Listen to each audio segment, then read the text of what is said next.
പശ്ചിമേഷ്യയെ ദുരിതത്തിലാക്കി ഇറാനും അമേരിക്കയും ആക്രമണം തുടരുകയാണ്. എന്നാൽ പുറത്തുവരുന്ന ചില റിപ്പോർട്ടുകൾ അമേരിക്കയ്ക്ക് അത്ര സുഖകരമായ ഒന്നല്ല. ആക്രമണം തുടരുമ്പോൾ അമേരിക്കയുടെ യുദ്ധച്ചെലവും കുതിച്ചുയരുകയാണ്. $37.5 ബില്യൺ ഇറാനെതിരായ ആക്രമണത്തിനായി ചെലവായെന്ന് അമേരിക്കൻ പ്രതിരോധ സെക്രട്ടറി പീറ്റ് ഹെക്സത്ത് പറഞ്ഞു. അമേരിക്കയിൽ ഇടക്കാല തെരഞ്ഞെടുപ്പിന് ഇനി 6 മാസം മാത്രം ശേഷിക്കെ യുദ്ധച്ചെലവിൽ ഭീമമായ വർധന ഭരണകൂടത്തിനും ട്രംപിനും ഒരുപോലെ തലവേദനയാണെന്നതിൽ ഒരു സംശയവുമില്ല. അതേസമയം ഇറാനിലെ അമേരിക്കൻ ആക്രമണത്തിൽ രാജ്യത്തെ ജനങ്ങൾക്കിടയിലും മതിപ്പില്ല എന്നാണ് റിപ്പോർട്ടുകൾ പറയുന്നത്. ഇപ്പോൾ പുറത്തുവിട്ട കണക്കുകൾ പ്രകാരം വരാൻ പോകുന്ന സെപ്റ്റംബർ 30 വരെയുള്ള യുദ്ധച്ചെലവാണ് $37.5 ബില്യൺ എന്നാണ് US പ്രതിരോധ സെക്രട്ടറി വിശദീകരിച്ചത്.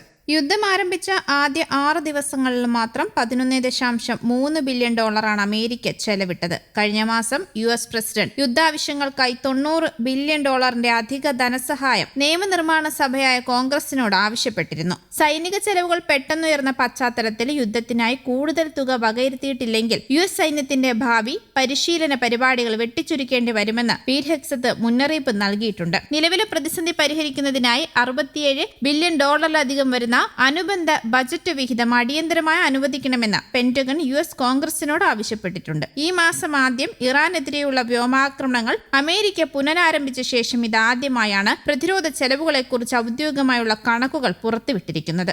അമേരിക്കൻ ജനപ്രതിനിധി സഭയിലേക്ക് തെരഞ്ഞെടുപ്പ് അടുത്തിരിക്കെ പൊതുജനങ്ങൾക്ക് താൽപര്യമില്ലാത്ത യുദ്ധവും അതിനായി ചെലവഴിക്കുന്ന കോടാനുകോടി ഡോളറും രാജ്യത്ത് വലിയ ചർച്ചയായി മാറിയിട്ടുണ്ട്. മുൻനിര ഡെമോക്രാറ്റിക് ജനപ്രതിനിധികൾ അടക്കമുള്ളവർ ഭരണകൂടത്തിന്റെ ഈ നീക്കത്തെ ശക്തമായി തന്നെ വിമർശിക്കുകയും യുദ്ധം തുടർന്നാൽ യഥാർത്ഥ ചെലവ് ഇതിലും എത്രയോ ഇരട്ടിയാകുമെന്ന് മുന്നറിയിപ്പ് നൽകുകയും ചെയ്തിട്ടുമുണ്ട്. വരും ദിവസങ്ങളിൽ US കോൺഗ്രസിൽ ഈ വിഷയം വലിയ വാദപ്രതിവാദങ്ങൾക്ക് വഴിവെക്കുമെന്നാണ് കരുതപ്പെടുന്നത്. ഏപ്രിലിൽ നിലവിൽ വന്ന വെടിനിർത്തൽ കരാർ തകർന്നതിനെ തുടർന്ന് ജൂലൈ മുതൽ അമേരിക്കയും ഇറാനും തമ്മിലുള്ള ആക്രമണങ്ങൾ വീണ്ടും ശക്തമാവുകയായിരുന്നു. സംഘർഷം നിയന്ത്രണാതീതമായി പടരുകയാണെന്ന് സെനറ്റർ പാറ്റി മുറെ ഉൾപ്പെടെയുള്ള ഡെമോക്രാറ്റുകൾ മുന്നറിയിപ്പ് നൽകുകയും യുദ്ധത്തിന്റെ അവസാനത്തെക്കുറിച്ച് വ്യക്തതയില്ലാത്തതിനെ ചോദ്യം ചെയ്യുകയും ചെയ്തു. സംഘർഷത്തിൽ 3 അമേരിക്കൻ സൈനികർ കൂടി കൊല്ലപ്പെട്ടതായി അമേരിക്ക അടുത്തിടെ വെളിപ്പെടുത്തിയിരുന്നു. ഇതോടെ ജൂലൈ ആരംഭം മുതൽ കൊല്ലപ്പെട്ട അമേരിക്കൻ സൈനികരുടെ എണ്ണം 17ആയും പരിക്കേറ്റവരുടെ എണ്ണം 100-ലധികമാവുകയും ചെയ്തു. ഇറാനിലെ സൈനിക കേന്ദ്രങ്ങൾക്കു നേരെ തുടർച്ചയായ 11ാം രാത്രിയിലും US വ്യോമസേന കനത്ത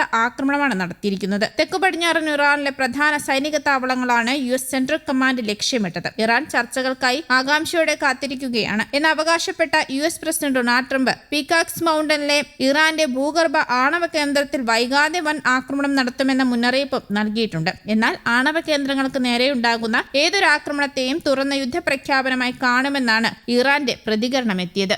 ന്യൂസ് ഡെസ്ക് കേരള കൗമുദി.